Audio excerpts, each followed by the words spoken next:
अब आपको सीधे खटीमा लिया चलते हैं, जहां पर मुख्यमंत्री पुष्कर सिंह धामी पहुंचे। सीधी लाइव तस्वीरें खटीमा से आपको दिखा रहे हैं, जहां पर मुख्यमंत्री पुष्कर सिंह धामी पहुंचे हैं।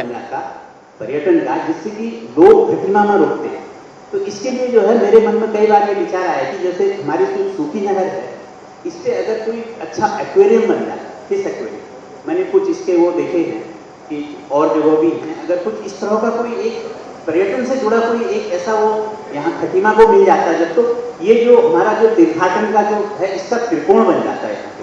तो मेरी आपसे एक गुजारिश है कि जैसे आपने ऑक्सीजन पार्क बना दिया, क्रोकोडाइल, मैं आपको एक छोटी सी कहानी बताना चाह रहा हूँ।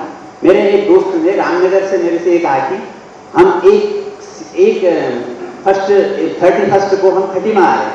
तो मैंने कहा भाई खटीमा, हम तो सब लोग कोई देहरादून जाते हैं, कोई रामनगर जाते हैं, कोई, उसने कहा कि नहीं मुझे क्रोकोडाइल टेल देखनी है यहाँ की। तो ये चीज़ें, काफ़ी चीज़ें ऐसी खटीमा में हो गई हैं आज, जिसके लिए आप धन्यवाद के पात्र हैं। खटीमा में एक पर्यटन का कोई कुछ इस तरह का बन जाए तो इससे जो है खटीमा को बहुत बड़ा एक वो मिलेगा। और एक बड़ी मांग जोशी जी ने रखी है, मैं उसका पुनः आपसे रिक्वेस्ट करूंगा कि जो हमारा जो जाम की समस्या है वो तभी दूर होगी जब हमको यहाँ पर जो है ओवरब्रिज मिलेगा। बहुत बहुत धन्यवाद।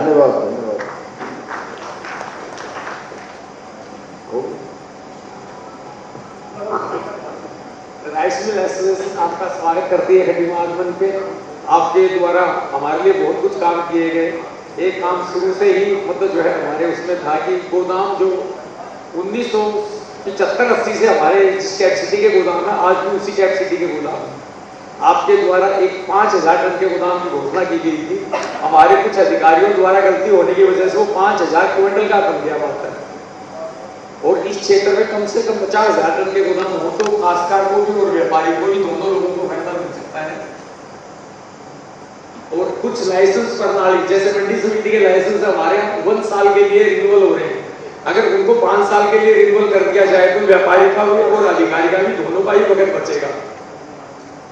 लाइसेंसों की कम से कम जो है रिन्यूअल कैपेसिटी 5 ईयर की है, उसमें 1-1 साल की होने की वजह से अधिकारी भी अंगेज रहते हैं, व्यापारी भी अंगेज रहते हैं। आपका बहुत बहुत धन्यवाद और हमारी अपेक्षा की आप हमें खटीमा से दोबारा अपना आशीर्वाद देंगे। धन्यवाद मुख्यमंत्री जी, आपको प्रणाम। और खटीमा में आपने बहुत से महत्वपूर्ण कार्य किए जो सभी ने गिनाए हैं, तो उससे जाना ही जाता। एक आपने बहुत अच्छा बस अड्डा बनाया, लेकिन उसका उपयोग नहीं हो रहा, जो कि भाई राम जोशी भी कह रहे थे, जाम की व्यवस्था हमेशा जाम लगा रहता है। अगर इधर पीलीभीत साइड से और टनकपुर वाले लोगों को बाईपास करके बस अड्डे से मिला के जोड़ दिया जाए तो बसों का आना जाना बंद हो जाएगा, ट्रकों का आना जाना बंद हो जाएगा, तो ये जाम की समस्या काफी हद तक खत्म हो जाएगी।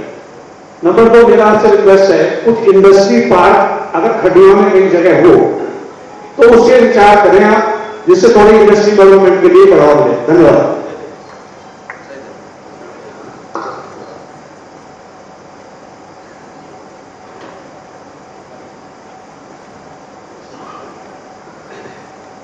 माननीय मुख्यमंत्री जी, आपके द्वारा कराए गए क्षेत्र के विकास के लिए सबसे पहले मैं आपको बहुत बहुत धन्यवाद देता हूं।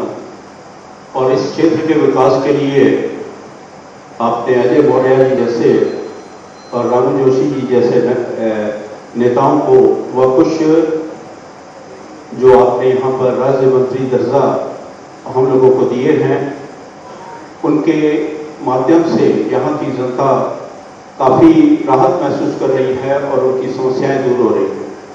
मैं शिक्षा क्षेत्र के माध्यम से आप तक अपने साथियों की बात पहुंचाना चाहता हूं कि यहाँ पर 12वीं तक की शिक्षा के लिए हमारे पास में बहुत सी सुविधाएं हैं, बहुत से विद्यालय हैं और आप द्वारा भी उसमें बहुत सहयोग करके यहाँ पर विद्यालय लाए गए हैं सरकार की तरफ से। हम चाहते हैं कि उसके बाद जो ग्रेजुएशन के लिए यहाँ पर विद्यालय हों, वो क्योंकि हमारा ये सारा क्षेत्र ज़्यादातर कृषि से जुड़ा हुआ है, अगर कृषि से रिलेटेड कुछ यहाँ पर बीएससी एमएससी के कोई विद्यालय खुल जाएगा तो उससे यहाँ कृषि के उद्योग लगने में हम लोगों को काफ़ी सहायता मिलेगी। और कुछ टेक्निकल विद्यालय जैसे बीटेक है, एमटेक है, या हमारी बच्चियों के लिए यहाँ पर नर्सिंग, या आजकल हमारे क्षेत्र की बच्चियाँ जो हैं वो काफ़ी मेडिकल की तरफ उनका झुकाव है, तो उनको किसी तरीके से यहाँ पर अगर ये सारी सुविधाएं मिल जाएंगी तो उनको अपना घर छोड़कर बाहर नहीं जाना पड़ेगा।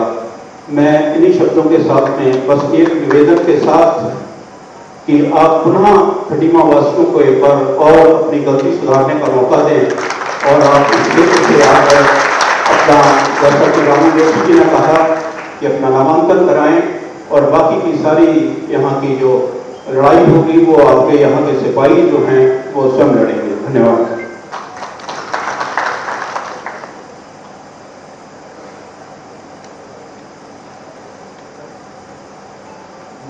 महोदय, आपका अभिवादन। मैं एक ऐसा विषय रख रहा हूँ जो आपके पटल पर पहले ही है। खटीमा में performing arts inter school competitions के लिए एक एम्फी थिएटर की आवश्यकता है, जिसे मुक्त आकाश मंच भी कहते हैं। अगर हमें विभिन्न विद्यालयों को बुलाकर एक जगह कोई कॉम्पिटिशन्स कराने हो या रंगमंच या जो परफॉर्मिंग आर्ट्स है उनका कोई कार्यक्रम कराना हो तो हमारे पास कोई भी सभागार या ऐसा स्थान उपलब्ध नहीं है। तो मैं आपसे आग्रह करूंगा कि एम्फी थिएटर के लिए स्थान जो सर्कुलर हो, सीढ़ीदार नुमा बने, कुछ ऐसी व्यवस्था करने की कृपा करेंगे। और उसी में एक छोटा सा ट्राइबल म्यूजियम जिसमें थारू भूसा के अलावा पहाड़ की जो घुमंतु जनजातियां हैं उनके लिए भी एक छोटा शो केशिंग हो जाए, उसी में ऐसी व्यवस्था करेंगे।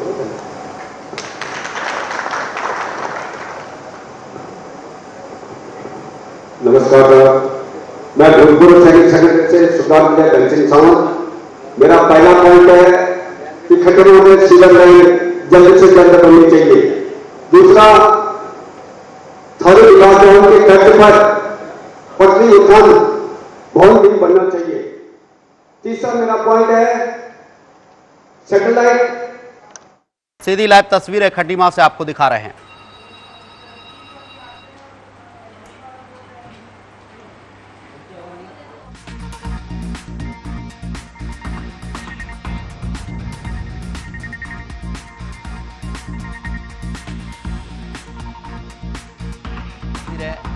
खटीमा से आपको दिखा रहे हैं जहां पर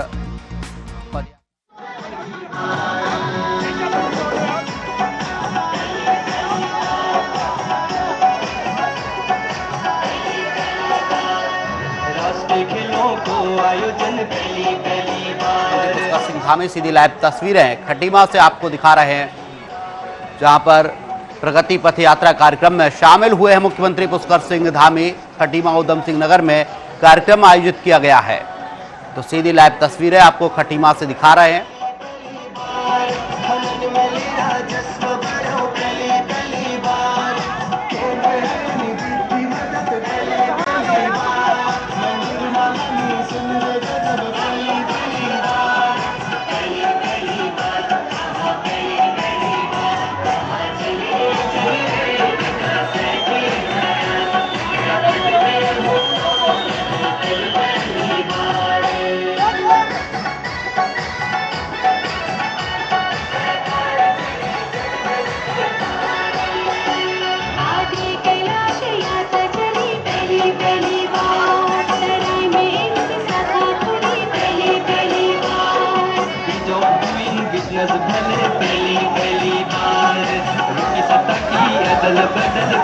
पहली बार TMCM बॉर्डर में पहली बार बैक पलायन गाँव भर में पहली बार नीलम नीति में सब्सिडियन पहली बार ऑनलाइन DBT धन पहली बार पहली बार हाँ पहली बार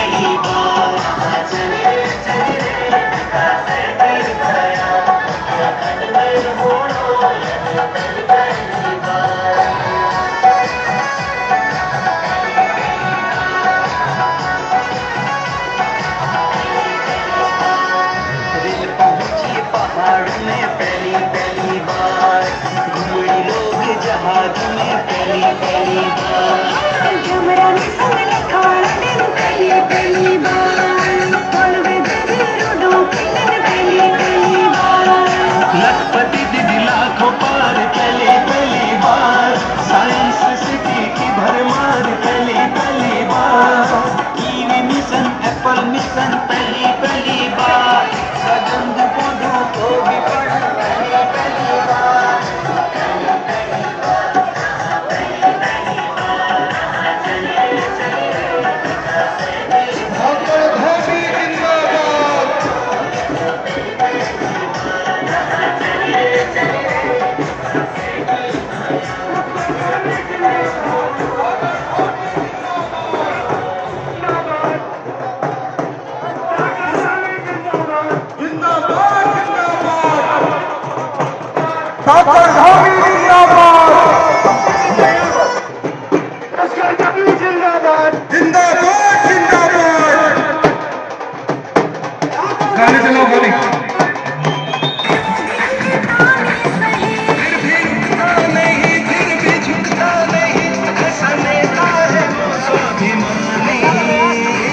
उत्तराखंड की है सुनामी,